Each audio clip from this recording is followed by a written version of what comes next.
A chuva caía forte em Porto Alegre naquela tarde de sexta-feira. Carlos Mendonça observava as gotas escorrerem pela janela do seu escritório enquanto pensava no telefonema que havia recebido mais cedo. Seu irmão Ricardo, depois de 15 anos sem contato, queria encontrá-lo. Assuntos pendentes, foi o que ele disse. Carlos sabia exatamente quais eram esses assuntos e a herança da mãe deles, que havia falecido há 6 meses. Carlos tinha 52 anos, cabelos grisalhos cuidadosamente penteados para trás e uma expressão sempre séria, resultado de anos administrando uma das maiores construtoras da região sul. Desde jovem, mostrou aptidão para os negócios, diferente do irmão, que sempre preferiu a liberdade e as incertezas da vida artística. O relógio marcava 18h30 quando Carlos desligou o computador e pegou seu guarda-chuva. Havia combinado de encontrar Ricardo em um bar no centro da cidade, o Chalé da Praça 15, um lugar histórico que frequentavam na juventude. No caminho, reviveu as lembranças que tanto tentou enterrar. A briga, as acusações, o rompimento. 15 anos atrás, a construtora da família estava à beira da falência. O pai, Augusto Mendonça, havia feito investimentos arriscados e deixado a empresa afundada em dívidas. Carlos, recém-formado em administração, assumiu o controle e tomou medidas drásticas para salvar o negócio. Uma dessas medidas foi vender terrenos da família em Gramado, incluindo um pequeno ateliê onde Ricardo dava aulas de pintura. Carlos não consultou o irmão. Simplesmente vendeu e usou o dinheiro para quitar empréstimos. Ricardo nunca o perdoou. Chamou-o de traidor, egoísta, calculista. Disse que Carlos sempre desprezou seu trabalho como artista, que nunca o respeitou. A discussão terminou com Ricardo jogando um porta-retratos na parede e saindo de casa com uma mala. No dia seguinte, souberam que ele havia embarcado para o Rio de Janeiro. O chalé estava lotado quando Carlos chegou. Mesas repletas de pessoas conversando animadamente, garçons equilibrando bandejas de chopp e petiscos. Ele avistou Ricardo sentado em um canto, mexendo distraidamente em um copo de cerveja. O irmão mais novo continuava magro, com os mesmos cabelos compridos, agora com alguns fios brancos. Vestia uma camisa colorida e desbotada, típica de sua personalidade despreocupada. "Achei que você não viria", disse Ricardo quando Carlos se aproximou. "Eu disse que viria." Carlos sentou-se, colocando sua pasta de couro ao lado da cadeira. Um silêncio constrangedor se estabeleceu entre eles. "Como vai a Marina?", perguntou Ricardo finalmente, referindo-se à esposa de Carlos. "Estamos separados há 8 anos. "Ah!" Ricardo pareceu genuinamente surpreso. "E as crianças?" "Luísa está terminando medicina em Florianópolis. Pedro trabalha comigo na construtora." Carlos fez um sinal para o garçom. "E você? Casou, teve filhos?" Ricardo riu. "Não, nunca fui muito bom nisso. Tive alguns relacionamentos, mas nada que durasse. Continuo sendo o mesmo irresponsável de sempre, pelo menos na sua visão." Carlos preferiu não comentar. O garçom se aproximou e ele pediu um uísque. "Vamos ao que interessa", disse Carlos após o primeiro gole. "Você quer falar sobre a herança da mamãe?" Ricardo assentiu. "Na verdade, quero falar sobre o que descobri entre os pertences dela." Do bolso da camisa, Ricardo tirou um envelope amarelado e o deslizou sobre a mesa. Carlos o abriu com cuidado. Dentro, havia algumas fotos antigas e uma carta. Ao ver as imagens, sentiu o estômago afundar. Eram fotos do pai com uma mulher desconhecida e uma criança de aproximadamente 3 anos. "Encontrei isso em uma caixa no sótão da casa dela. Tem mais cartas, recibos de depósitos bancários mensais para uma tal de Helena Campos." Ricardo tomou um gole de cerveja. "Aparentemente, nosso pai tinha outra família." Carlos leu rapidamente a carta. Era uma correspondência de Helena para Augusto, mencionando o nosso filho e pedindo mais dinheiro para despesas escolares. A carta datava de 1985, quando Carlos tinha 13 anos e Ricardo 10. "Isso muda tudo, não acha?" Ricardo continuou. "Papai, o grande homem de família, o empresário respeitado. Toda aquela pressão para que fossemos exemplares, especialmente você, o primogênito. E ele mesmo vivia uma mentira. Carlos devolveu os documentos ao envelope. O que você quer com isso, Ricardo? Vingança póstuma? Ele já está morto há 12 anos. Quero a verdade. Quero saber se existe mesmo esse meio-irmão. E, se existir, ele tem direito à parte da herança. Carlos passou a mão pelo rosto, sentindo o cansaço de décadas de responsabilidades. Você já procurou por eles? Ainda não. Pensei que talvez você soubesse algo. Nunca soube de nada disso. Carlos tomou mais um gole de uísque, sentindo o líquido queimar sua garganta. Mamãe sabia? Ricardo deu de ombros. Não tenho certeza. Mas encontrei os documentos entre as coisas dela, então. Isso não significa necessariamente que ela soubesse. Papai pode ter escondido lá, ou alguém pode ter colocado depois que ele morreu. A chuva continuava a cair lá fora, e o barulho do bar parecia cada vez mais distante para Carlos. Sua mente trabalhava rápido, analisando as implicações daquela descoberta. Se realmente existisse outro filho de Augusto, as consequências seriam enormes, não apenas para a herança, mas para toda a imagem que Carlos havia construído do pai e de si mesmo. Pode ser um filho de antes do casamento, sugeriu Carlos. A mamãe e o papai se casaram em 1970, e essa criança parece ter nascido em 1982, pela data da carta. Não importa quando nasceu. Se for filho dele, tem direitos. Carlos observou o irmão. Apesar das diferenças, Ricardo sempre teve um forte senso de justiça. Irônico que agora estivesse defendendo os direitos de um desconhecido que poderia diminuir sua própria herança. Vou contratar um investigador, decidiu Carlos. Se existe mesmo esse meio-irmão, vamos encontrá-lo. Mas isso fica entre nós por enquanto. Ricardo assentiu. Tudo bem. Mas não quero que você resolva isso como resolve seus problemas de negócios, Carlos. Não estamos falando de dinheiro, mas de família. Você não tem ideia do que estou pensando, Ricardo. Não presuma conhecer minhas intenções. 15 anos distantes e você continua o mesmo. Carlos sentiu a raiva crescer, mas se conteve. Não vim aqui para brigar novamente. Vamos resolver isso civilizadamente. Você tem os originais desses documentos? Tenho tudo guardado. Posso te mostrar amanhã. Certo. Vou ao seu hotel. Eles terminaram as bebidas em silêncio, cada um perdido em seus próprios pensamentos. Carlos se perguntava como nunca havia percebido nada. Era um garoto observador, sempre atento aos detalhes. Como não notou as ausências frequentes do pai, ou mudanças em seu comportamento? Talvez porque estava ocupado demais tentando ser o filho que Augusto queria que fosse. Ao se despedirem, um aperto de mão formal substituiu o abraço que ambos sabiam que seria forçado. A chuva havia diminuído, mas o céu continuava nublado, refletindo o estado de espírito dos irmãos Mendonça. Carlos entrou em seu carro e ficou alguns minutos apenas observando as luzes da praça. Pensou em ligar para o filho, Pedro, mas desistiu. Essa história teria que esperar. Primeiro, precisava descobrir a verdade sobre Helena Campos e a criança nas fotografias. Só então decidiriam como proceder. O que Carlos não sabia era que Ricardo também guardava outros segredos. Segredos que poderiam mudar completamente a dinâmica daquela reaproximação forçada e abalar ainda mais os já frágeis alicerces da família Mendonça. O Hotel Caiçara não era luxuoso, mas tinha o charme das construções antigas do centro histórico de Porto Alegre. Ricardo escolhera esse lugar, mais por economia do que por nostalgia. Sentado na pequena varanda do quarto, observava a movimentação da rua enquanto esperava o irmão. A manhã de sábado estava clara, diferente da tempestade do dia anterior, e um contraste que Ricardo achou irônico, considerando a tempestade que estava prestes a desencadear na vida dos Mendonça. Ao lado da cadeira, uma pasta marrom continha todos os documentos que havia encontrado na casa da mãe.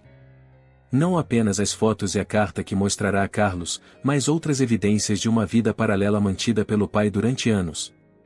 Recibos de depósitos bancários mensais, anotações de endereços em São Paulo, até mesmo um registro de matrícula escolar.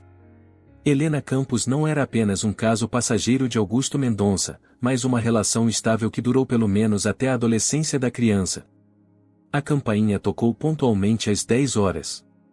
Carlos sempre fora obsessivo com horários, pensou Ricardo enquanto caminhava até a porta. O irmão mais velho entrou no quarto sem cerimônias, vestido com roupas casuais que, para ele, significavam uma calça jeans de marca e uma camisa polo impecavelmente passada. Trouxe café, disse Carlos, colocando uma sacola sobre a pequena mesa. Ainda toma com muito açúcar?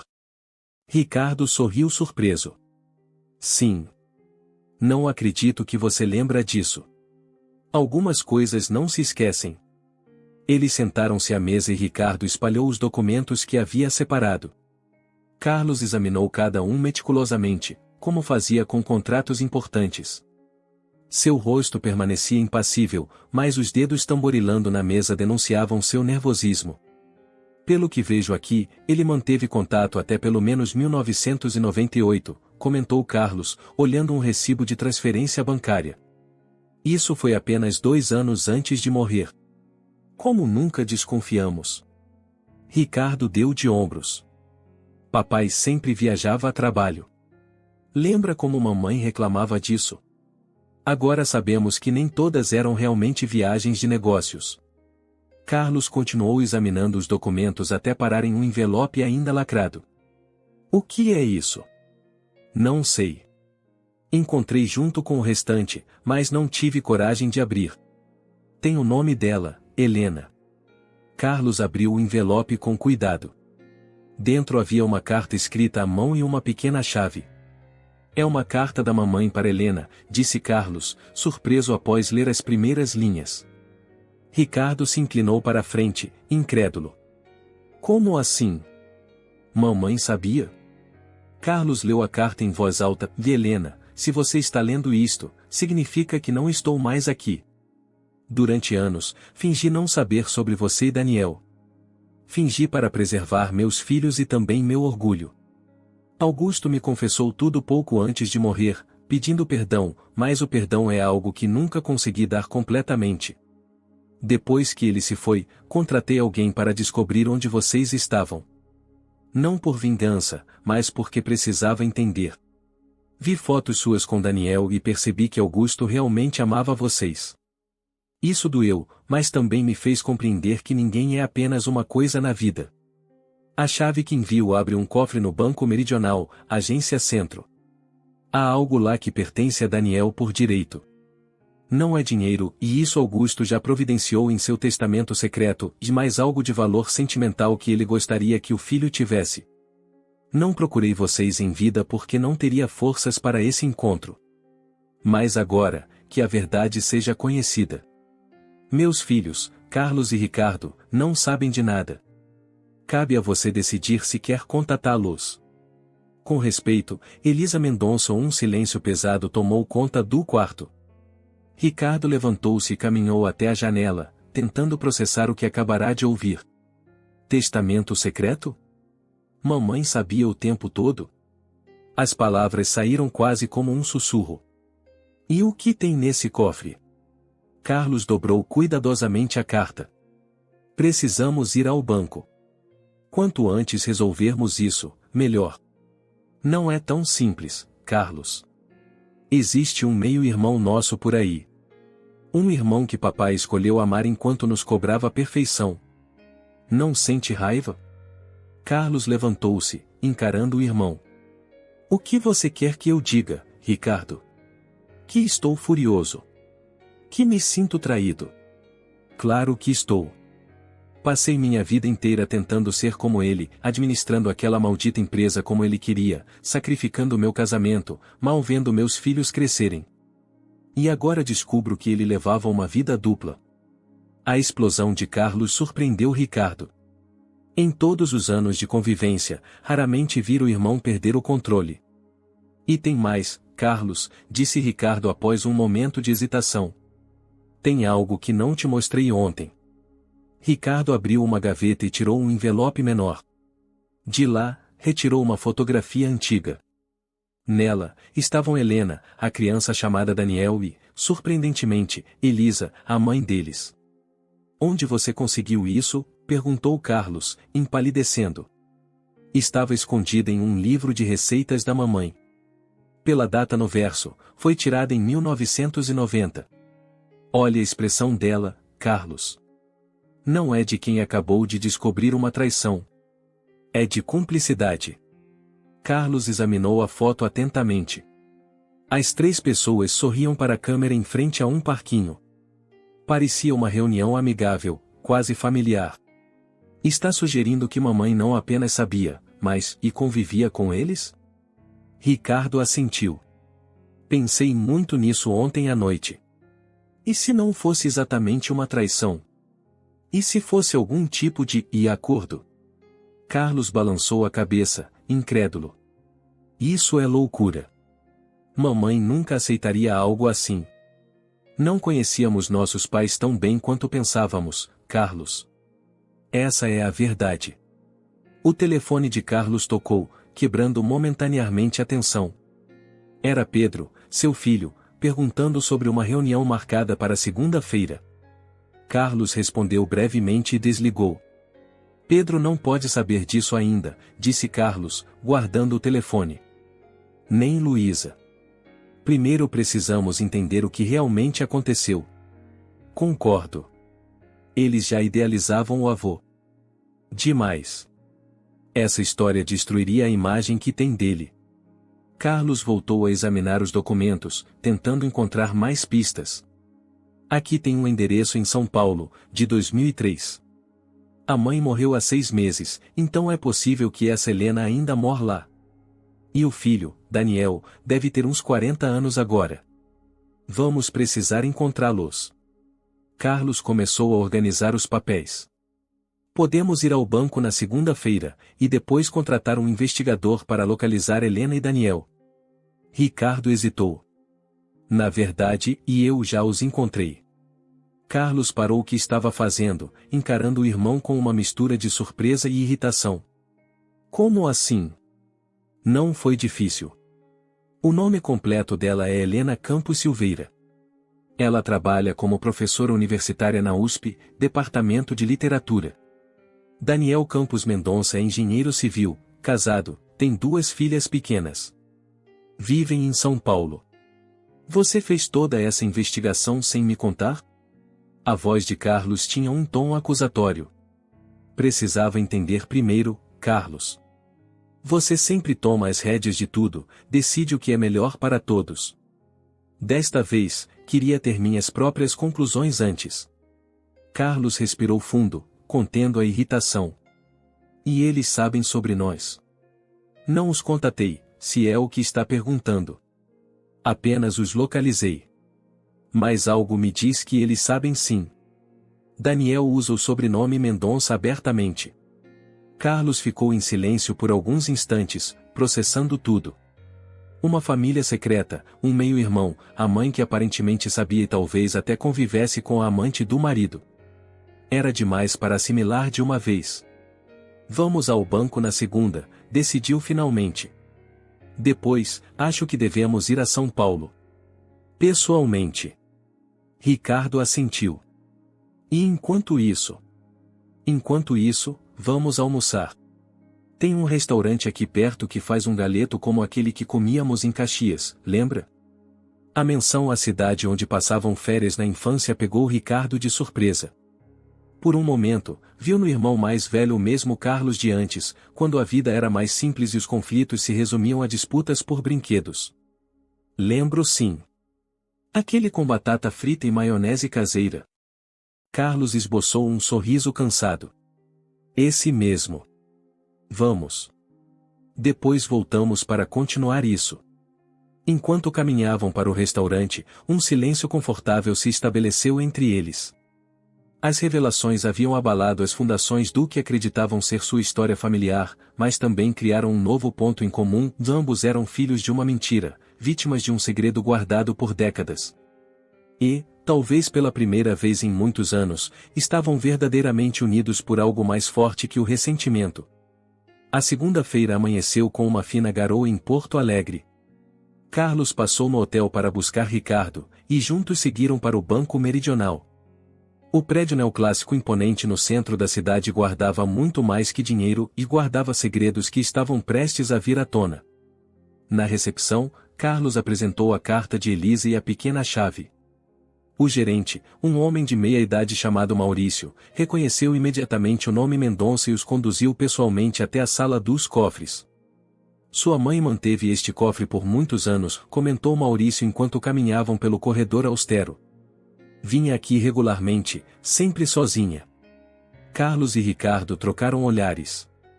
Mais uma peça do quebra-cabeça se encaixava das visitas frequentes da mãe ao centro da cidade, que ela justificava como compras ou encontros com amigas. O cofre era pequeno e, quando aberto, revelou apenas uma caixa de madeira entalhada. Carlos a pegou com cuidado, sentindo o peso nas mãos. Dentro da sala privativa para clientes, abriram a caixa e encontraram um relógio de bolso de ouro, um conjunto de cartas amareladas amarradas com uma fita vermelha, e um pendrive. O relógio do papai, murmurou Ricardo, reconhecendo o objeto. Ele sempre dizia que um dia seria meu. Depois, quando brigamos, nunca mais falou nisso. Achei que tivesse ficado com você depois que ele morreu.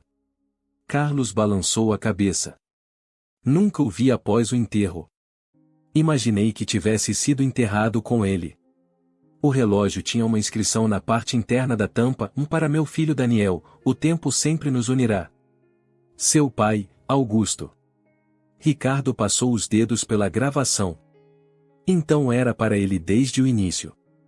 Carlos pegou o pendrive. Vamos ver o que tem aqui. Pode ser importante. No notebook de Carlos, o pendrive revelou um único arquivo, um vídeo gravado por Elisa 2 meses antes de sua morte.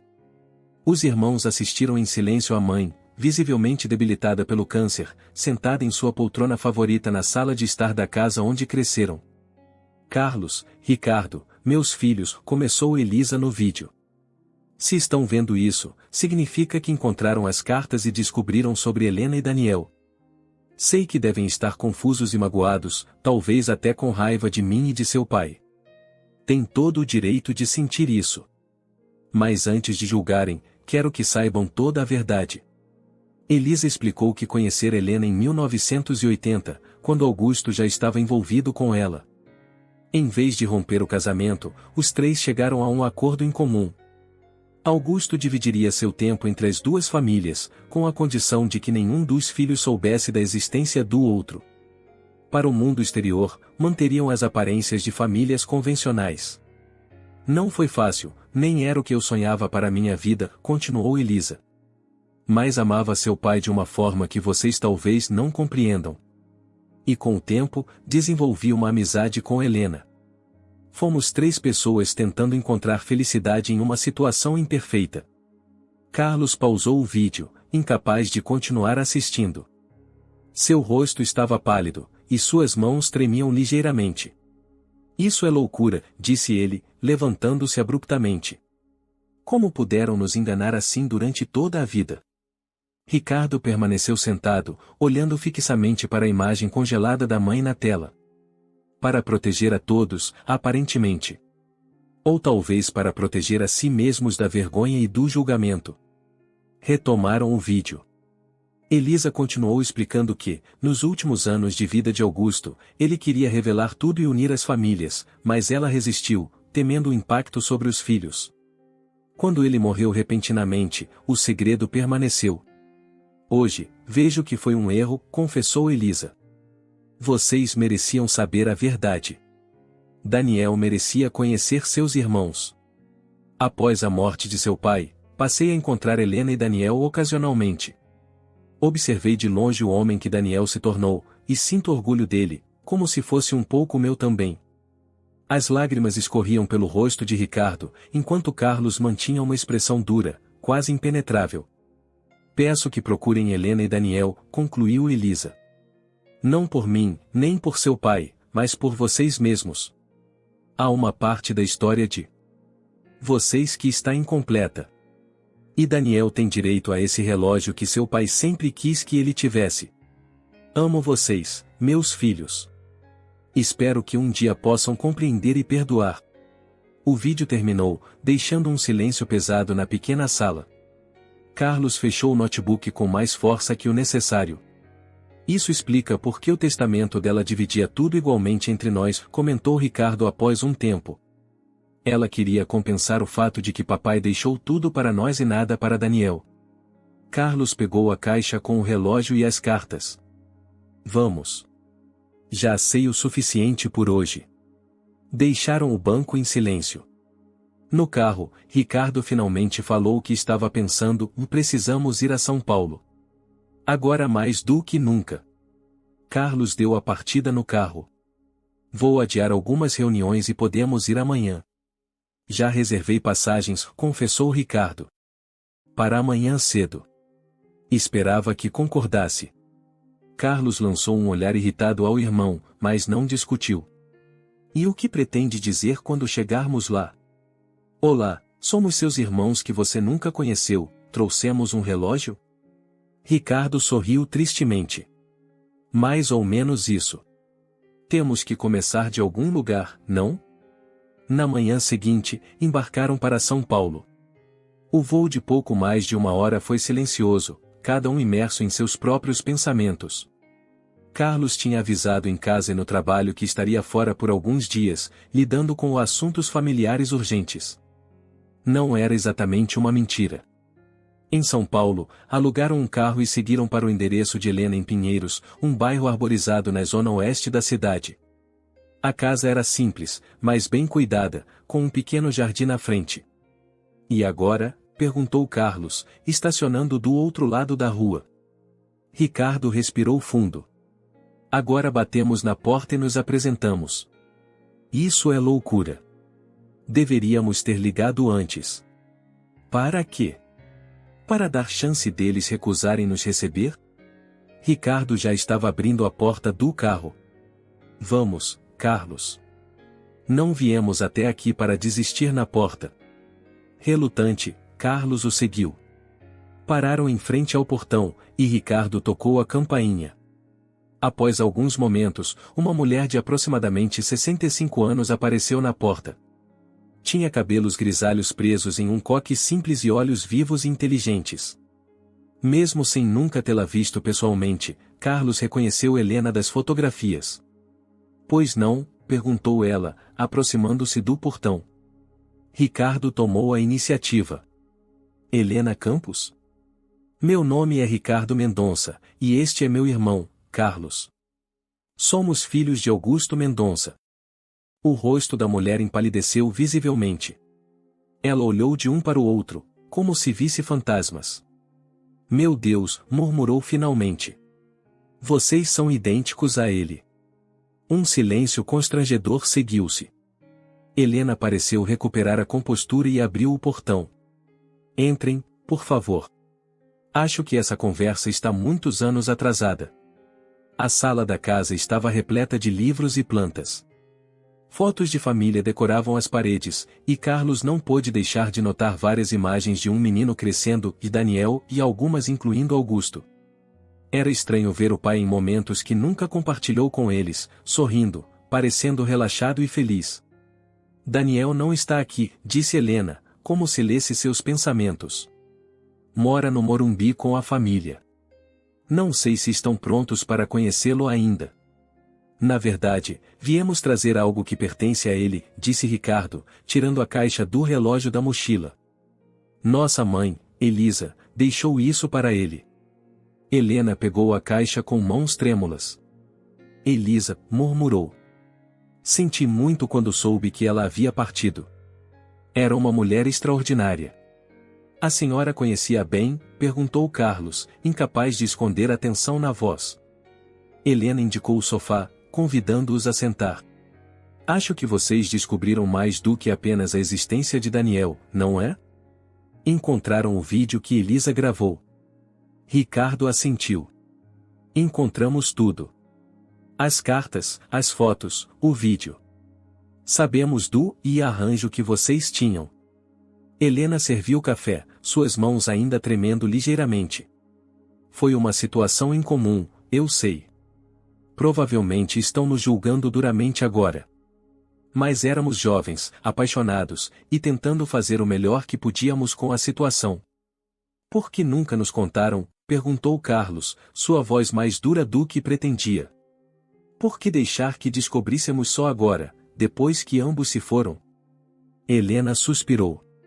No início, foi para proteger todos e vocês, Daniel, nossas reputações. Depois, o segredo se tornou grande demais. Augusto queria contar, especialmente depois que vocês cresceram, mas Elisa temia a reação de vocês. Quando ele morreu de repente, a decisão ficou com Elisa e comigo. E continuamos mantendo o segredo. E Daniel? Perguntou Ricardo. Ele sabe sobre nós? Helena assentiu. Sim. Contamos a ele quando completou 18 anos. Ele sempre quis conhecê-los, mas respeitou o desejo de Elisa de esperar até que ela estivesse pronta para revelar tudo a vocês. Um silêncio pesado caiu sobre a sala. Carlos olhava fixamente para a xícara de café intocada à sua frente, lutando contra uma onda de emoções contraditórias. Raiva, tristeza, confusão e, surpreendentemente, uma pontada de curiosidade sobre esse irmão que nunca conheceu. Ele se parece com o papai? Perguntou Carlos finalmente, sua voz quase um sussurro. Helena sorriu levemente. Muito. Tem o mesmo jeito metódico, a mesma paixão por construir coisas. Tornou-se engenheiro, sabia? Trabalha com projetos de infraestrutura urbana. Carlos assentiu. Outra semelhança, e ele e Daniel haviam seguido caminhos profissionais parecidos. Posso ligar para ele, ofereceu Helena. Tenho certeza de que gostaria de conhecê-los. Ricardo olhou para Carlos, aguardando sua reação. Após um momento, Carlos assentiu. Sim, por favor. Acho que já esperamos tempo demais. Enquanto Helena fazia a ligação em outro cômodo, os irmãos permaneceram em silêncio. Ricardo observava as fotos na parede, instantâneos de uma vida familiar que ocorria paralelamente a deles, como universos paralelos que nunca deveriam se cruzar. Estranho pensar que temos um irmão que nunca conhecemos, comentou Ricardo. Alguém que compartilha nosso sangue, nosso DNA, mas que é um completo estranho. Carlos olhou para a porta por onde Helena havia saído. Estranho pensar em tudo que nos foi tirado. A chance de crescer conhecendo-o, de sermos realmente uma família. Ainda podemos ser, de alguma forma, sugeriu Ricardo. Não é tarde demais. Helena retornou à sala, um sorriso cauteloso em seu rosto. Daniel está vindo. Ficou emocionado com a notícia. Pediu que esperem, se puderem. E assim esperaram, os três em uma conversa desajeitada, preenchendo décadas de silêncio com palavras cuidadosamente escolhidas. Helena mostrou mais fotos, contou histórias da infância de Daniel. Carlos e Ricardo compartilharam suas próprias histórias, descobrindo com surpresa quantas eram as semelhanças entre suas vidas e a do meio-irmão. Quando a campainha tocou, cerca de 1 hora depois, o coração de Carlos acelerou. Helena foi até a porta, e eles ouviram vozes baixas no corredor. Então, um homem entrou na sala. Daniel era alguns anos mais novo que Ricardo, mas a semelhança com Augusto era inegável. Os mesmos olhos, o mesmo porte, até mesmo o jeito de entrar em um ambiente confiante, mas sem arrogância. Carregava uma pasta de couro surrada, tão parecida com a que Carlos usava que parecia quase uma brincadeira do destino. Por um momento, ninguém falou. Então Daniel deu um passo à frente, os olhos marejados. Sempre imaginei como seria esse momento, disse ele, a voz ligeiramente embargada. Desde que soube sobre vocês, sempre quis conhecê-los. Carlos levantou-se, sentindo um nó na garganta. Estendeu a mão, em um gesto formal, quase tímido. Carlos Mendonça. Daniel ignorou a mão estendida e, em um movimento surpreendente, abraçou Carlos firmemente. Irmão, disse simplesmente. E naquele momento, algo dentro de Carlos, uma barreira, um muro construído com anos de obediência às regras e expectativas, começou a desmoronar. Sem perceber, retribuiu o abraço, sentindo o peso das décadas de ausência, de desconhecimento, de perda. Ao lado deles, Ricardo se juntou ao abraço, formando um círculo imperfeito, mas genuíno. Helena observava à distância, lágrimas silenciosas correndo por seu rosto.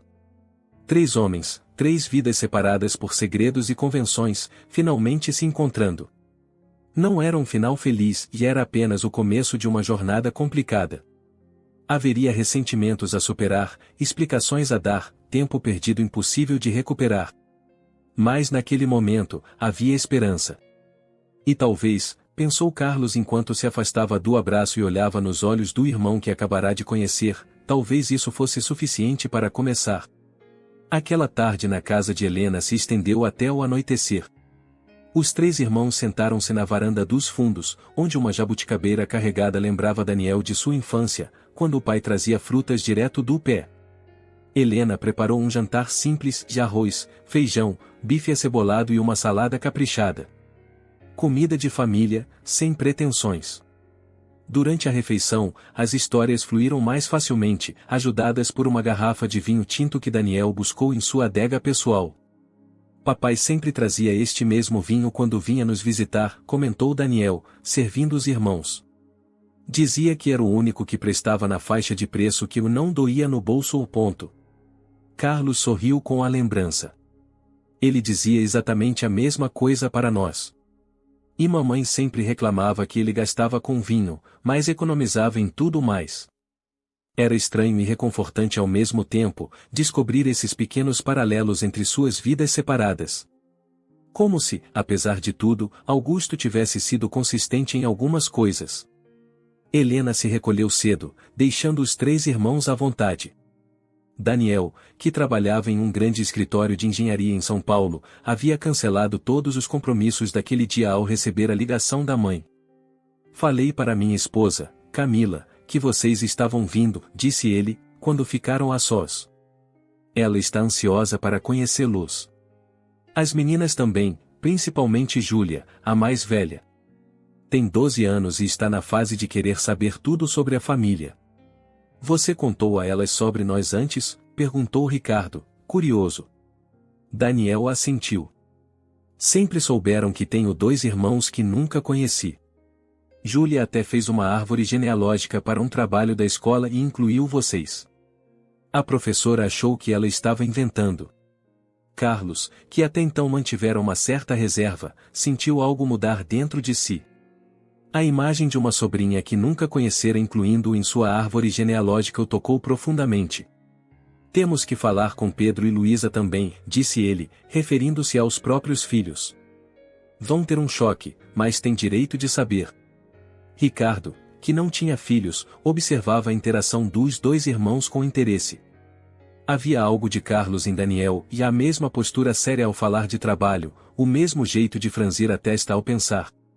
Mas Daniel tinha também uma espontaneidade que lembrava mais o próprio Ricardo. O que fazemos agora? Perguntou Ricardo. Quero dizer, encontramos você, conversamos, mas e depois?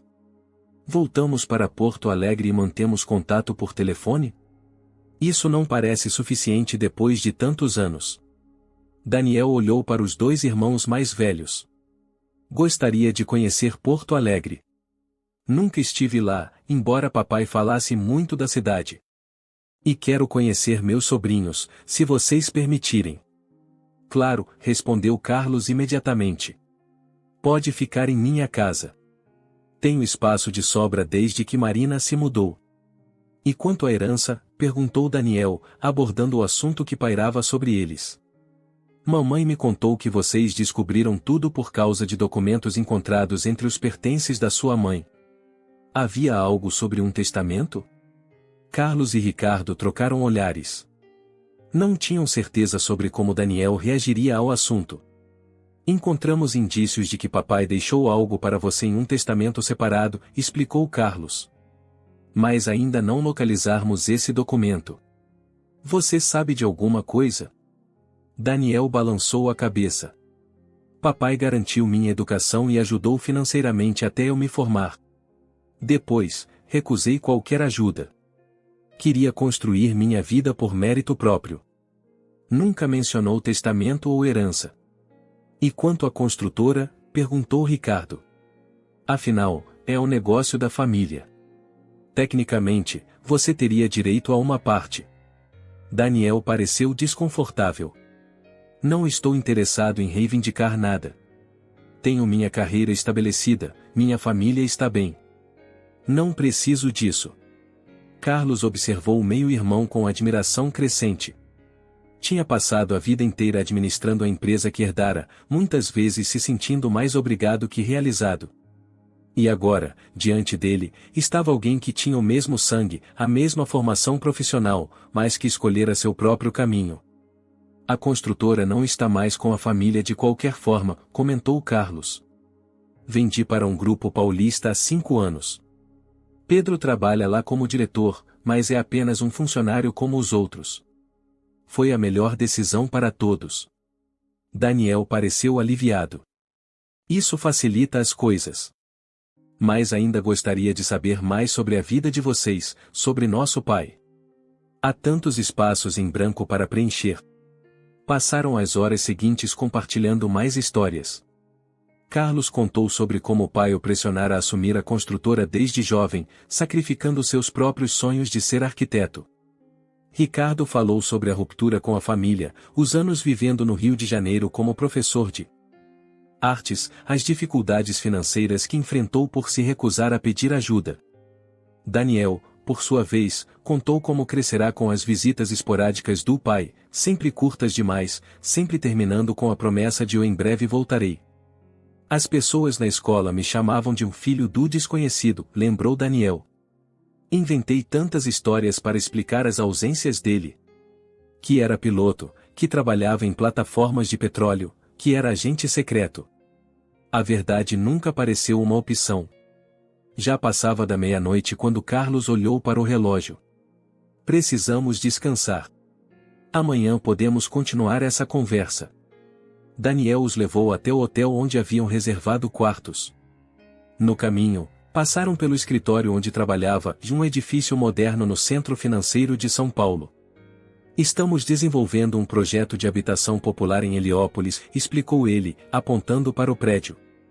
É o trabalho que mais me orgulho até agora. Carlos observou o irmão mais novo com uma mistura de curiosidade e respeito. Em muitos sentidos, Daniel parecia ter conseguido o equilíbrio que ele mesmo sempre buscou, o sucesso profissional sem abrir mão da vida pessoal. No dia seguinte, Daniel os buscou no hotel e os levou para conhecer sua família. Moravam em uma casa confortável, mas não ostensiva, em um condomínio no Morumbi. Camila, esposa de Daniel, era médica pediatra e os recebeu com um abraço caloroso, como se fossem velhos amigos e não parentes recém-descobertos. Finalmente, exclamou ela. Daniel fala de vocês há tanto tempo que é como se já fizessem parte da família. Júlia, a filha mais velha, era uma menina de olhos vivos e curiosos, que imediatamente bombardeou os tios com perguntas sobre Porto Alegre, sobre o avô que mal lembravam, sobre primos que não sabia que tinha. Beatriz, a caçula de 8 anos, era mais reservada, mas logo se aproximou de Ricardo quando ele mencionou que dava aulas de pintura. Também gosto de pintar, disse ela timidamente, mostrando um caderno de desenhos impressionantemente detalhados para a sua idade. Tem talento, comentou Ricardo, genuinamente impressionado. Assim como seu tio Carlos, embora ele tenha deixado isso de lado para administrar a construtora. Carlos lançou ao irmão um olhar surpreso. Nunca imaginou que Ricardo soubesse sobre seu interesse abandonado pela arte. Durante o almoço, Camila contou como conheceu Daniel na faculdade e ela estudava medicina, ele engenharia, e dividiram um táxi durante uma tempestade. Foi um daqueles encontros de filme, brincou ela. Até o motorista do táxi notou que havia algo entre nós. A conversa fluía facilmente, como se aquela reunião familiar fosse uma tradição de longa data, e não um primeiro encontro. Carlos observava tudo com um misto de maravilhamento e pesar pelo tempo perdido. Após o almoço, enquanto as crianças mostravam seu quarto para Ricardo, Daniel e Carlos conversaram a sós na varanda. Nunca pensei que esse dia chegaria, confessou Daniel. Cresci sabendo sobre vocês, vendo algumas fotos escondidas, ouvindo histórias. Mas sempre acreditei que vocês não queriam me conhecer, que me rejeitaram de alguma forma. Carlos sentiu o peito apertar. Nunca tivemos essa chance. Não sabíamos que você existia. Agora sei disso. E entendo as escolhas que nossos pais fizeram, mesmo não concordando com elas. Mas não quero repetir esses erros com meus filhos. Quero que cresçam conhecendo toda a família, sem segredos. Carlos assentiu, pensando em Pedro e Luísa, nos anos que eles também perderam sem conhecer este tio e estas primas. Concordo. Chega de segredos. Ao final da tarde, quando se despediam, Júlia entregou a Carlos e Ricardo pequenos desenhos que fizera e retratos simples, mas surpreendentemente precisos de cada um. Para vocês não esquecerem da gente, disse ela. Carlos sentiu os olhos úmidos. Não vamos esquecer. Prometo. No carro, a caminho do hotel, Ricardo rompeu o silêncio. É estranho, não é? Como nos sentimos conectados a eles tão rapidamente? Carlos concordou. O sangue fala mais alto, acho. Mesmo com todas as mentiras e anos separados. E agora? Agora voltamos para Porto Alegre, falamos com as crianças, e começamos a consertar o que nossos pais quebraram. Carlos fez uma pausa. Daniel e a família vão nos visitar no mês que vem. Tempo suficiente para preparar Pedro e Luísa. Ricardo olhou pela janela, observando a cidade que nunca tinha visitado antes. Sabe o que é mais irônico? Papai passou a vida construindo essa farsa elaborada para manter as famílias separadas. E agora, estamos aqui tentando construir pontes para nos reconectar. Carlos sorriu tristemente. A diferença é que estamos construindo com a verdade, não com mentiras. Naquela noite, Carlos ligou para o filho. Pedro, quando eu voltar, precisamos conversar. É sobre a família. Descobri algo importante. Do outro lado da linha, Pedro notou algo diferente na voz do pai. Aconteceu alguma coisa grave? Não grave. Apenas o transformador. Você tem um tio que acabamos de conhecer. O silêncio do outro lado da linha era expectante. Carlos sabia que este era apenas o começo de muitas conversas difíceis que viriam. Mas pela primeira vez em muitos anos, sentia que estava no caminho certo. A volta para Porto Alegre foi silenciosa. Carlos e Ricardo, cada um imerso em seus próprios pensamentos, mal conversaram durante o voo. Não era um silêncio desconfortável, mas contemplativo. Ambos tentavam assimilar tudo o que haviam descoberto e como isso mudaria suas vidas daqui para frente. Carlos mexia distraidamente no relógio de bolso que Daniel insistira que ele levasse. Para que fique na família, tinha dito o irmão mais novo. Afinal, você é o primogênito. Papai gostaria que ficasse com você. O gesto havia tocado Carlos profundamente e era um símbolo de aceitação, de integração, como se Daniel estivesse oficialmente reconhecendo-o como irmão. Ao desembarcarem, Ricardo decidiu ficar mais uns dias na cidade. Quero estar por perto quando você contar para Pedro e Luísa, explicou. Somos uma família nessa situação. Carlos assentiu, grato. Nos últimos dias, a presença do irmão havia se tornado um conforto inesperado. As antigas rivalidades pareciam insignificantes diante da magnitude do que estavam vivendo. Naquela noite, Carlos convidou os filhos para jantar em sua casa.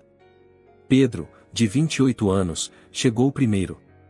Alto e esguio como o pai, tinha o mesmo jeito metódico e pragmático, resultado de anos trabalhando ao lado de Carlos na construtora. O tio Ricardo está na cidade? Perguntou Pedro, surpreso ao ver o tio que raramente encontrava.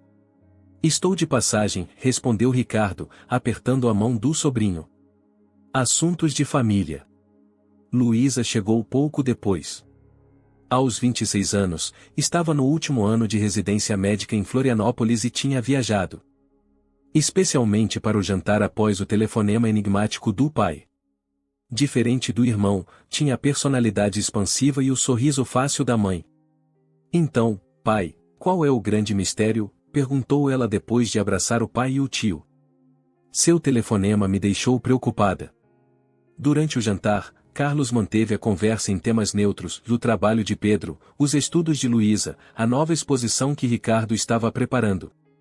Mas quando serviram o café, ele soube que era a hora. Tenho algo importante para contar a vocês, começou Carlos, sua voz mais séria que o habitual. É sobre o avô de vocês, meu pai. Pedro e Luísa trocaram olhares intrigados. O avô Augusto era quase uma figura mítica para eles, o patriarca que construíra o império, o homem rigoroso mas justo, segundo as histórias que sempre ouviram. Descobrimos recentemente que seu avô tinha outra família, disse Carlos, decidindo ser direto. Um filho chamado Daniel, que vive em São Paulo. Ele é, e bem, ele é nosso irmão. O irmão que nunca soubemos que existia. O silêncio que se seguiu foi denso. Luísa foi a primeira a reagir. Como assim, outra família? Vovô traiu a vovó? Sua voz misturava incredulidade e indignação. Carlos trocou um olhar com Ricardo.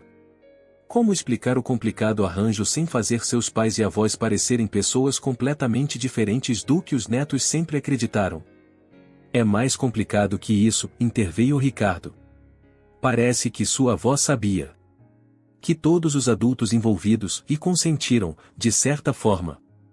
Pedro balançou a cabeça, incrédulo. Isso não faz sentido. Vovó Elisa jamais aceitaria algo assim. Ela era tradicional. Também tivemos dificuldade em acreditar, admitiu Carlos. Mas encontramos evidências irrefutáveis. Cartas, fotos, até um vídeo que sua avó gravou antes de morrer, explicando tudo. Luísa levantou-se abruptamente. Posso ver esse vídeo? Carlos hesitou, mas assentiu. Buscou o notebook e mostrou o vídeo de Elisa aos filhos. Assistiram em silêncio, as expressões oscilando entre choque, confusão e uma tristeza profunda ao verem a avó doente explicando os segredos que mantivera por tantos anos. Quando o vídeo terminou, Pedro estava pálido. Por que estão nos contando isso agora? O que muda na nossa vida? Fomos a São Paulo, explicou Carlos. Conhecemos Daniel e sua família. Ele tem 2 filhas. Suas primas. Luísa, que estivera em silêncio, absorvendo tudo, finalmente falou como ele é. Se parece com o senhor. Muito, respondeu Ricardo com um sorriso leve. Tem o jeito do seu pai, mas também um pouco do meu espírito rebelde. É engenheiro, como vocês dois. Pedro franziu o senho. E o que ele quer? Parte da herança? Da empresa? Pedro, exclamou Luísa, chocada com a reação do irmão. É uma pergunta válida, defendeu-se Pedro. Aparece um tio do nada, depois de todos esses anos, justo quando vovó morre e deixa tudo para nós. É coincidência demais. Carlos balançou a cabeça. Não foi assim, filho. Fomos nós que o procuramos, não o contrário. E Daniel não quer nada material. Tem sua própria vida, sua carreira bem-sucedida. E por que vocês o procuraram? Por que não deixaram tudo como estava? A voz de Pedro tinha um tom acusatório. Ricardo interveio. Porque já tivemos segredos demais nesta família. Porque Daniel e suas filhas têm o direito de conhecer a família deles. Assim como vocês têm o direito de conhecê-los. Pedro levantou-se, visivelmente perturbado. Preciso de ar. Saiu para o jardim, deixando um silêncio constrangedor à mesa. Luísa olhou para o pai e o tio, seus olhos cheios de perguntas. Ele tem família? Filhos? Perguntou ela. Carlos assentiu. Sua esposa se chama Camila, é médica como você. Tem 2 filhas, Júlia e Beatriz, de 12 e 8 anos. São meninas adoráveis. Luísa sorriu levemente. Sempre quis primas. Crescer só com o Pedro foi intenso. Carlos sentiu um aperto no peito. Sua filha sempre pedirá irmãos quando era pequena, mas o casamento dele com Marina já estava deteriorado demais para considerarem ter mais filhos. Daniel e a família estão planejando visitar Porto Alegre no próximo mês, disse Carlos. Gostaria muito que vocês os conhecessem. Luísa assentiu. Claro que vou conhecê-los. São família, afinal. Carlos olhou para o jardim, onde Pedro caminhava de um lado para o outro, falando ao telefone. Seu irmão vai precisar de tempo.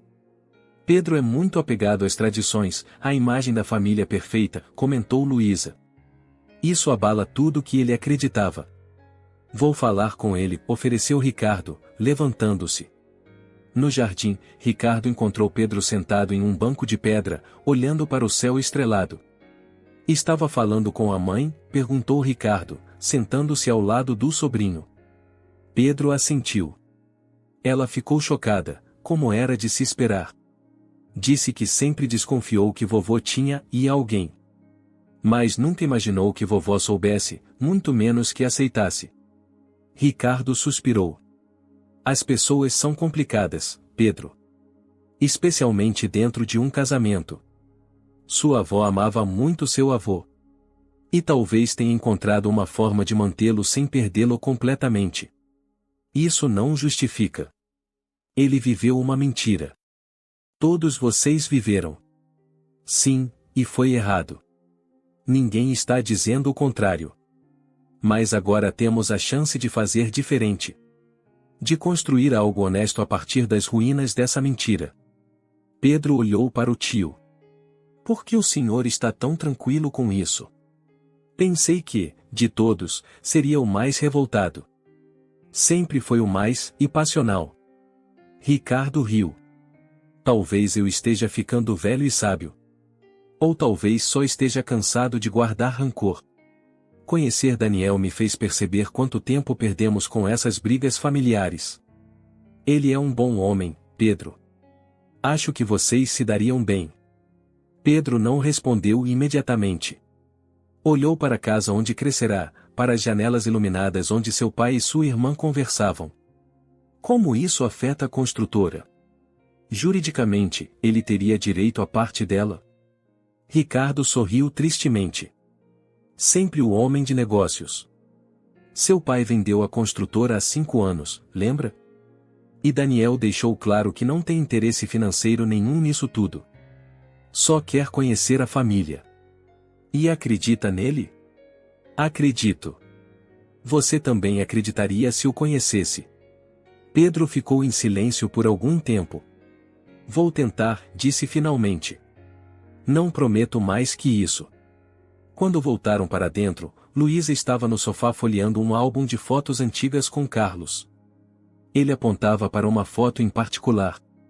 Esse era seu avô com uns 40 anos, na inauguração do primeiro grande empreendimento da construtora. Veja como Daniel se parece com ele. Luísa estudou a foto com interesse. Tem os olhos dele. E o sorriso também. Pedro aproximou-se, olhando por cima do ombro da irmã. Onde está mamãe nessa foto? Ela e papai já estavam juntos, não? Carlos apontou para uma jovem mulher de cabelos longos ao lado de Augusto. Aqui. Estava grávida de você, mas ainda não aparecia. Pedro examinou a foto mais atentamente, como se procurasse pistas, sinais que tivessem passado despercebidos durante todos esses anos. E a outra mulher? Helena? Ela ia a eventos da família? Carlos balançou a cabeça. Nunca. Esse era o acordo. Em público, mantinham vidas completamente separadas. Isso parece tão frio, comentou Luísa. Como se fossem duas famílias de mentira, e nenhuma de verdade. Ricardo suspirou. Era outra época. As aparências importavam mais que a felicidade. E agora? Perguntou Pedro. O que acontece agora? Carlos fechou o álbum delicadamente. Agora tentamos ser uma família de verdade. Com todas as complicações que isso traz. Daniel vai trazer a esposa e as filhas no mês que vem. Gostaria que vocês os conhecessem, sem preconceitos. Podem fazer isso? Luísa assentiu imediatamente. Pedro hesitou, mas acabou concordando com um aceno de cabeça. Ótimo, disse Carlos, sentindo um peso saindo de seus ombros. É um começo. Mais tarde, quando Pedro e Luísa já haviam partido, Ricardo encontrou o irmão na varanda, bebendo uísque e olhando para o céu. Foi melhor do que esperava, comentou Ricardo, servindo-se de uma dose. Pedro vai precisar de tempo, respondeu Carlos. Sempre foi muito apegado às tradições. Luísa tem a mente mais aberta. Como a mãe, observou Ricardo. Marina sempre foi mais adaptável. Carlos deu um meio sorriso. É irônico. Passei anos tentando fazer tudo certo, seguindo todas as regras, querendo ser o filho perfeito, o pai perfeito. E no final, quem eu estava tentando impressionar vivia uma vida dupla. Você não precisava impressionar ninguém, Carlos. Nunca precisou. Os irmãos ficaram em silêncio por algum tempo, apenas apreciando a companhia um do outro, algo que não faziam há décadas. Estou pensando em me mudar de volta para Porto Alegre, disse Ricardo finalmente. O Rio nunca foi realmente meu lar. Fugi para lá, mas nunca pertenci àquele lugar. Carlos olhou para o irmão, surpreso. Seria bom ter você por perto novamente. A casa da mamãe está vazia. Poderia ficar lá até decidir o que fazer. Ricardo assentiu, ponderando a ideia. Talvez seja a hora de voltar às raízes. Reconstruir o que foi quebrado. Carlos ergueu seu copo em um brinde silencioso. A família. A que tínhamos e a que estamos construindo. Ricardo retribuiu o brinde. A família. Com todas as suas imperfeições. Naquela noite, antes de dormir, Carlos pegou o telefone e enviou uma mensagem para Daniel, contamos às crianças. Foi difícil, mas é um começo. Estamos ansiosos pela sua visita. Somos uma família agora. A resposta veio quase instantaneamente, sempre fomos. Só não sabíamos disso. O mês que se seguiu foi de preparações e ajustes. Ricardo realmente decidiu se mudar de volta para Porto Alegre, instalando-se provisoriamente na casa que pertencera à mãe deles. Carlos o ajudou a transportar suas coisas do Rio de Janeiro e principalmente telas, pincéis e livros de arte. Em uma dessas viagens de organização, encontraram mais documentos guardados por Elisa, incluindo um envelope endereçado aos meus 3 filhos. Foi numa tarde chuvosa de domingo que os 3 irmãos finalmente se reuniram para abrir esse envelope. Daniel havia viajado sozinho a Porto Alegre, deixando a família em São Paulo para resolver algumas questões no trabalho antes da visita oficial que fariam no final do mês. Ricardo acendeu a lareira da sala de estar. Carlos serviu café. Daniel, sentado no sofá que pertencera aos pais deles, parecia ao mesmo tempo deslocado e perfeitamente à vontade, um paradoxo que definia bem toda aquela situação. Vocês têm certeza que querem que eu esteja presente? Perguntou Daniel, olhando o envelope lacrado nas mãos de Carlos. São memórias da família de vocês. Nossa família, corrigiu Ricardo. Você é tão filho dela quanto nós. Só não conviveu com ela como nós. Carlos concordou, entregando o envelope a Daniel. Você deve fazer as honras. Era você que ela mais queria alcançar no final. Daniel abriu o envelope com cuidado. Dentro havia um testamento manuscrito, diferente do oficial que fora registrado em cartório, e uma carta endereçada aos 3. Começou a ler em voz alta: de meus queridos filhos, Carlos, Ricardo e Daniel, se estão lendo isto juntos, como espero, significa que finalmente os segredos que mantivemos por tantos anos vieram à luz. Não tenho mais como pedir perdão pessoalmente, então deixo nestas palavras meu mais profundo arrependimento pelo sofrimento que nossa escolha causou a vocês 3. Augusto e eu nunca pretendíamos criar famílias separadas. Quando ele conheceu Helena, nosso casamento já enfrentava dificuldades. Conversamos sobre divórcio, mas eram outros tempos. A construtora estava começando a prosperar, e um escândalo familiar poderia arruinar tudo. Decidimos manter as aparências enquanto ele dividia sua vida entre nós. O que começou como um arranjo temporário se tornou permanente. E quando Daniel nasceu, as linhas já estavam traçadas demais para serem redesenhadas. Augusto amava os três igualmente, disso tenho certeza. Costumava dizer que tinha 3 filhos com talentos distintos que, juntos, poderiam construir algo extraordinário. Junto a esta carta, deixo um testamento não oficial. O testamento registrado em cartório divide meus bens entre Carlos e Ricardo, porque era o que se esperava de mim. Mas este testamento manuscrito expressa meu verdadeiro desejo que a casa em Gramado, que pertencia originalmente à minha família, seja compartilhada igualmente entre os 3. Não é uma questão de dinheiro, e sei que todos estão financeiramente estáveis. É um símbolo. Aquela casa sempre foi meu refúgio, o único lugar onde me sentia verdadeiramente em paz. Gostaria que se tornasse um ponto de encontro para vocês e seus filhos, um lugar onde a família que nunca pôde existir abertamente finalmente possa se reunir sem segredos. Carlos, meu filho mais velho, sempre tão responsável e comprometido. Sei que sacrificou muitos de seus sonhos para atender às expectativas de seu pai. Talvez seja a hora de redescobrir o que realmente o move. Ricardo, meu artista, sempre tão apaixonado e autêntico. Sua distância me doeu profundamente, mas sempre respeitei sua integridade e coragem para seguir seu próprio caminho.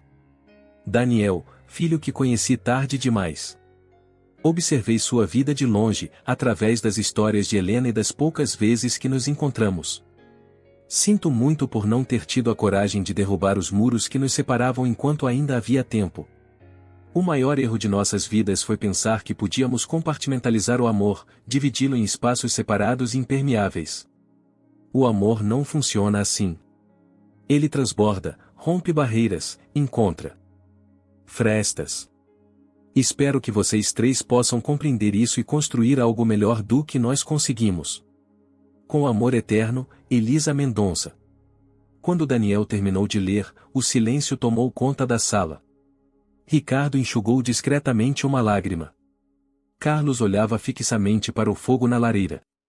Daniel dobrou cuidadosamente a carta e a devolveu ao envelope. Acho que ela conseguiu o que queria, comentou Ricardo finalmente. Estamos aqui, juntos. Carlos assentiu. A casa em Gramado, e faz sentido. Era o único lugar onde papai nunca ia. Dizia que o clima frio piorava sua artrite. Agora entendo por quê. Como é essa casa? Perguntou Daniel, curioso. Uma casa de madeira à moda alemã, no estilo das construções antigas da região, explicou Ricardo. Tem um jardim maravilhoso que mamãe cuidava pessoalmente, com hortênsias por toda parte. Fica perto do lago, com uma vista incrível das montanhas. Íamos lá nas férias de inverno quando crianças, complementou Carlos. Depois, quando crescemos, a casa ficou mais abandonada. Mamãe ainda ia sozinha ocasionalmente, principalmente depois que papai morreu. Daniel sorriu. Parece um bom lugar para as crianças se conhecerem. Júlia e Beatriz nunca viram neve. Então está decidido, concluiu Carlos. Quando sua família vier no final do mês, passamos alguns dias em Porto Alegre e depois vamos todos para Gramado. O restante da tarde passou com os 3 planejando essa primeira reunião familiar completa. Ricardo sugeriu que fossem durante o festival de cinema, quando a cidade ficava especialmente bonita. Carlos mencionou restaurantes que as crianças adorariam. Daniel mostrou fotos das filhas no celular, comentando sobre os gostos e personalidades de cada uma. Era estranho e natural ao mesmo tempo, como se estivessem recuperando o tempo perdido enquanto, simultaneamente, construíam algo totalmente novo. Não havia um manual para famílias como a deles, reinventadas após décadas de separação. Pedro ligou mais cedo, comentou Carlos durante o jantar. Disse que está ansioso para conhecer você. Acho que ele finalmente está aceitando a ideia. Daniel pareceu aliviado. Fico feliz. Sei que é muito para eles processarem. Pedro se parece muito com Carlos, explicou Ricardo. Pragmático, sempre preocupado com o que os outros vão pensar. Luísa é diferente, mais parecida comigo, na verdade. Vai adorar vocês imediatamente. E Marina? Perguntou Daniel, referindo-se à ex-esposa de Carlos. Como ela reagiu? Carlos deu de ombros. Melhor do que esperava. Disse que sempre achou nosso pai o misterioso demais para um homem tão simples. Ela tem uma intuição aguçada para essas coisas. E quanto à mãe de vocês? Helena, perguntou Ricardo. Como ela está lidando com tudo isso? Daniel sorriu. Está nervosa, mas feliz. Passou anos sentindo-se culpada por manter vocês longe de mim. Ver que estamos nos aproximando é um alívio para ela. Carlos contemplou seu copo de vinho por um momento. Gostaria de ter tido a chance de conhecer melhor sua mãe. Nas fotos que encontramos, ela e mamãe pareciam próximas, de alguma forma. Elas eram, confirmou Daniel. Depois que seu pai morreu, mantiveram contato. Não era uma amizade convencional, mas havia respeito mútuo. Mamãe costumava dizer que Elisa era a mulher mais forte que já conheceu. E nós não sabíamos de nada, murmurou Ricardo, balançando a cabeça. Vivendo em mundos paralelos, sem perceber o quanto estavam interligados. Na manhã seguinte, os três foram ao escritório do advogado da família para discutir a situação legal do testamento manuscrito de Elisa. Como esperado, o documento não tinha valor jurídico, mas nenhum deles se importava realmente com isso. Decidiram que, independentemente das questões legais, seguiriam os desejos dela quanto à casa em Gramado. Podemos criar um contrato entre nós, sugeriu Carlos, sempre prático. Estabelecendo que a casa pertence aos três, com direitos iguais de uso. E quanto à manutenção, perguntou Daniel. Podemos dividir os custos, propôs Ricardo. Ou criar um fundo específico para isso. O importante é que seja um lugar para todos nós. Enquanto saíam do escritório do advogado, Carlos recebeu uma ligação de Pedro. Algo havia surgido na construtora e um problema com um dos empreendimentos que exigia atenção imediata. Carlos precisaria viajar para Curitiba no dia seguinte. Vão sem mim a Gramado, disse ele aos irmãos. Quero ver como está a casa, se precisa de reparos antes de levarmos as crianças.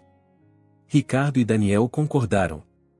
Na manhã seguinte, enquanto Carlos seguia para Curitiba, eles pegaram a estrada rumo à Serra Gaúcha. A viagem de cerca de 2 horas foi preenchida com conversas sobre a infância, histórias sobre Augusto, memórias que, embora distintas, compartilhavam o mesmo protagonista.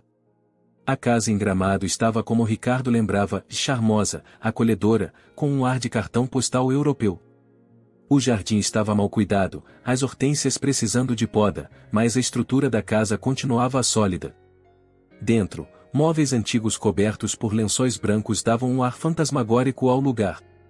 Vamos precisar de uma boa faxina antes de trazer as crianças, comentou Ricardo, abrindo as janelas para arejar o ambiente. Daniel caminhava lentamente pelos cômodos, observando as fotografias nas paredes, os pequenos objetos decorativos, tentando absorver a essência do lugar que tinha sido tão especial para Elisa. Olhe isso, chamou ele, apontando para uma fotografia emoldurada na parede da sala. Nela, Elisa aparecia sorrindo ao lado de Helena e um Daniel adolescente, todos em frente a um café em São Paulo. Ricardo aproximou-se, surpreso. Nunca vi essa foto antes. Nem eu, admitiu Daniel. Deve ter sido tirada em um dos encontros secretos delas.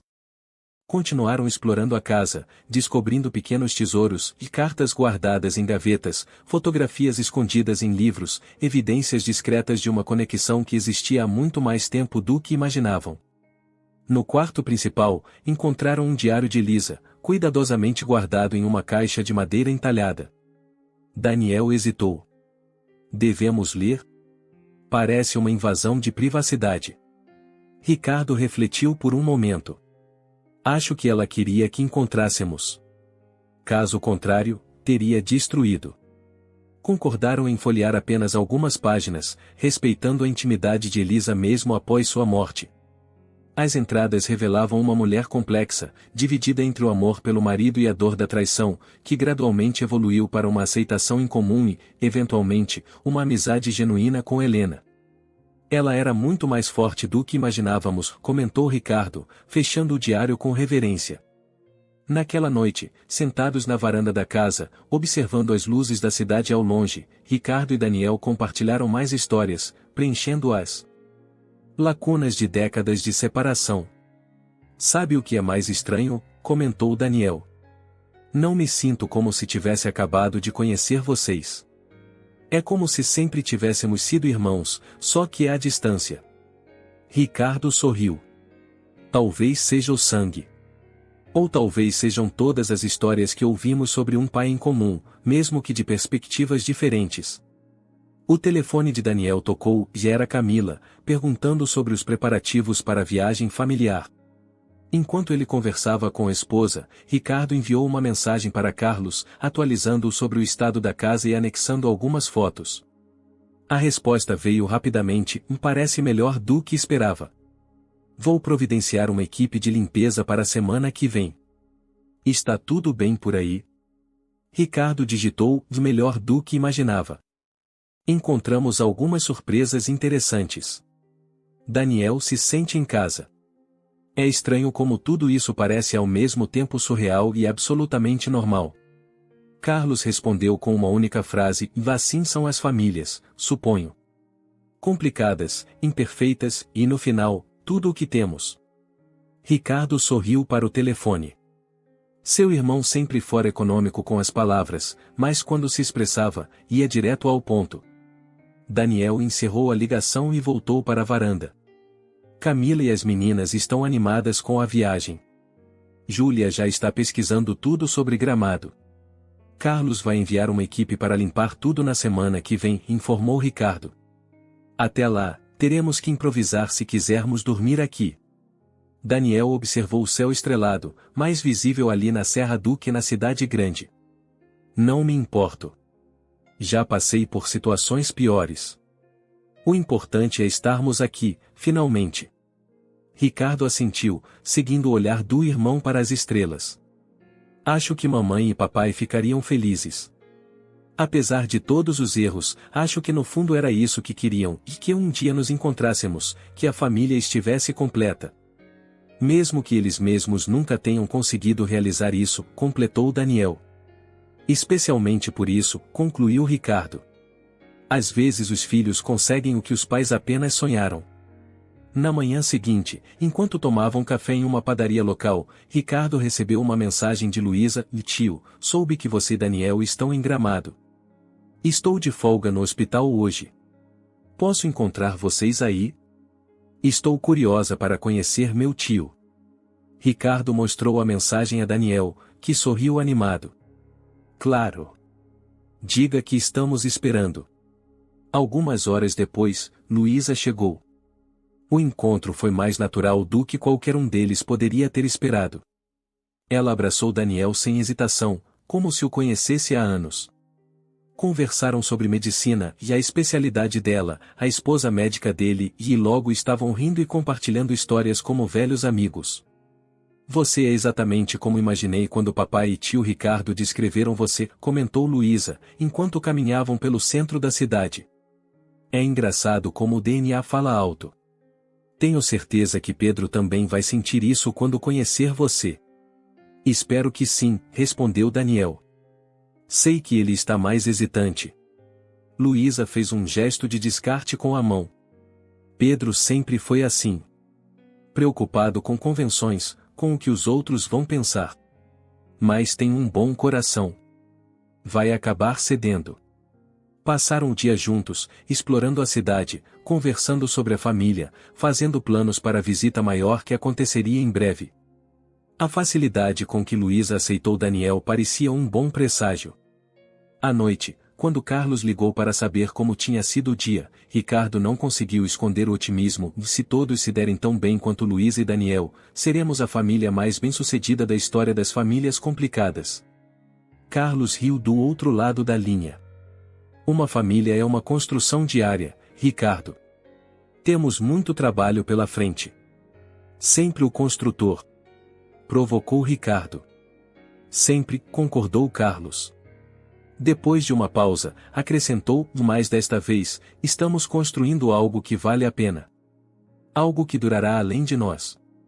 Naquela noite, enquanto se preparavam para dormir nos quartos improvisados da casa em Gramado, Daniel encontrou mais uma fotografia escondida em uma gaveta do escritório.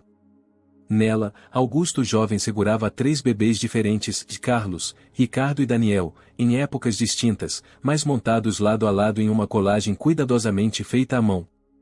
No verso, com a caligrafia firme de Elisa, uma simples frase: os 3 filhos de Augusto. Uma família, apesar de tudo.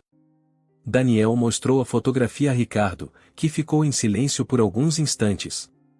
Vamos fazer uma cópia ampliada disso, decidiu Ricardo finalmente. Para pendurar na sala.